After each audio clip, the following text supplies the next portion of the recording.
बात करते हैं हम लोग एज क्राइटेरिया का। सबसे पहले तो इसमें एज क्राइटेरिया यह मांगता है कि जनरल के लिए 21 वर्ष और 28 वर्ष। 21 वर्ष और 28 वर्ष कैसे काउंट किया जाएगा, बहुत बच्चों का क्वेश्चन आ रहा है। तो अगर भर्ती अभी आ रही है, जैसा कि आप लोग जान रहे हैं कि अप्रैल के लास्ट वीक में बता रहे हैं कि नोटिफिकेशन आएगा, तो जुलाई 1 जुलाई 2025 तक उसकी आयु 21 वर्ष हो गई है। मतलब कि 30 जून को या फिर उसका 21वां जन्मदिन हो, 30 तारीख को या फिर उसका 21वां जन्मदिन हो, या फिर 1 जुलाई को उसका 21वां जन्मदिन हो, या तो उसके पहले उसका 21वां जन्मदिन मना लिया गया हो, यानी 21 वर्ष की आयु पूरा करता हो। जिसकी डेट ऑफ बर्थ 2 जुलाई 2025 के है या फिर उसके बाद है, उसकी 21 वर्ष की आयु पूरी हो रही है। मतलब 2 जुलाई 2025 के बाद से जिसकी भी आयु 21 वर्ष पूरी हो रही है, तो माफ कीजिएगा आप लोग एलिजिबल नहीं हो यूपीएसआई के फॉर्म के लिए। आप लोग आगे तैयारी करिएगा, आप लोग यूपी पुलिस के लिए तैयारी करिए और बढ़िया से हो जाइए। अब ये लोग दूसरा क्वेश्चन आता है कि 28 वर्ष कैसे काउंट होगा। तो 28 वर्ष भी ऐसे ही काउंट होगा कि उसकी 1 जुलाई 2025 तक आयु 28 वर्ष तक ना पूरी हो, मतलब 28 वर्ष ना हो, उसका 28वां जन्मदिन ना मनाया गया हो।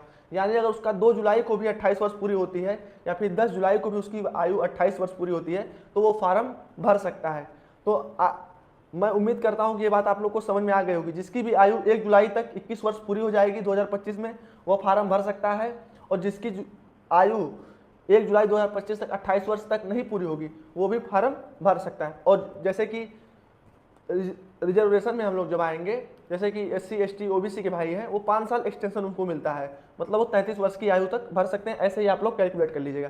दूसरा चीज़ सिलेबस। तो जैसा कि आप लोग ट्वीट देखे हैं, उसमें सिलेबस के बारे में कोई भी बात नहीं की गई है। तो जैसा नोटिफिकेशन आएगा वैसे ही आप लोग को मालूम चलेगा कि उसमें प्री होगा कि मेंस होगा। इस चीज़ में बच्चे फंसते हैं कि प्री होगा कि मेंस होगा, ठीक है ना। तो प्री मेंस के लिए हम लोग को वेट करना होगा। पर मैं उम्मीद करता हूँ कि आप लोग 2017 और 2021 में जितने पेपर हुए हैं, प्रीवियस ईयर के हिसाब से आप लोग तैयारी कर रहे होंगे। और आप लोग ज़्यादा से ज़्यादा फोकस 2017 पर ही करिएगा, तो आप लोग की तैयारी बहुत बेहतर हो जाएगी। और आज से 10 साल बाद भी जब पेपर होगा, आज तक के इतिहास में 2017 का जो पेपर आया था यूपीएसआई का सबसे टफेस्ट पेपर था, तो उसी के हिसाब से आप लोग तैयारी करेंगे तो अपने आप में बेस्ट हो जाएंगे। मेन फोकस आप लोग को पॉलिटी पर करना है, जीएस में, और मूल विधि पर भी कर सकते हैं। पर मूल विधि में बहुत ज़्यादा उसमें एक्ट दिए हुए हैं, तो एक्ट को हिसाब से पढ़ना है। ये नहीं कि आंख बंद करके पढ़ रहे हैं। मैं नोट्स भी बनाकर आप लोगों को दूंगा, पर उसके लिए मैं समय चाहता हूं कि मुझे कितना समय लगेगा, ठीक है ना।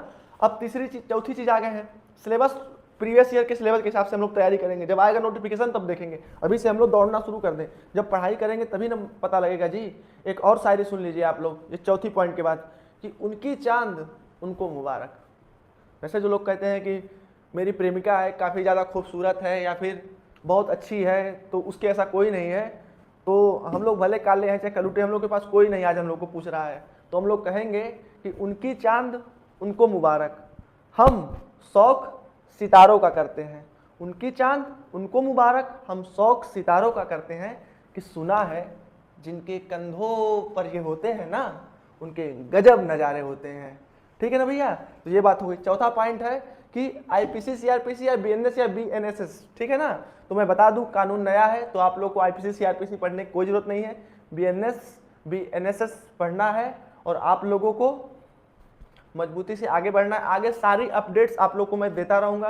अभी कम शब्दों में शुरू किया हूँ, ये अभी मैं लेकर आऊँगा कि यूपी पुलिस के साथ साथ, जैसे यूपीएसआई के साथ साथ हम लोग यूपी पुलिस और जेल वार्डन की भर्ती पर कैसे आप लोग फोकस कर सकते हैं।